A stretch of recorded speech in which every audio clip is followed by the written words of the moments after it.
नमस्कार. 9 जुलै रोजी ज्ञानेश्वर माऊलींच्या पालखीचं, तुकाराम महाराजांच्या पालखीचं पुण्यामध्ये आगमन होत आहे आणि याच्यामुळे वाहतुकीवरती काय परिणाम होणार आहे याची आपण माहिती घेऊया.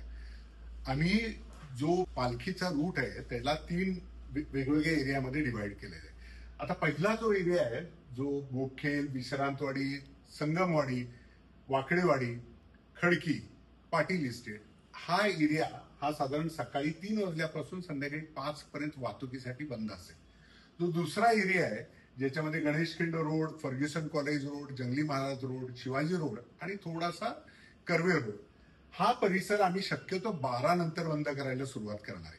सो 12 वाजल्यापासून संध्याकाळी 6 वाजेपर्यंत हा परिसर बंद असेल.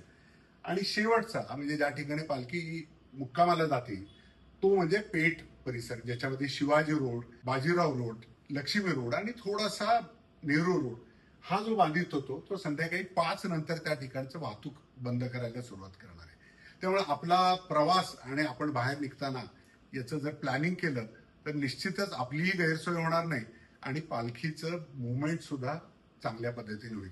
याबरोबरच आपल्याला जर पालखीचं लोकेशन पाहायचं असेल तर आपण diversion.punepolice.gov.in ही जर आमचं वेब पेज जर आपण बघितलं तर आपल्याला लाईव्ह पालखीचं लोकेशन मिळेल. म्हणजे आपल्याला दर्शनासाठी जायचं असेल तरी सुद्धा आपली त्याची सोय होईल.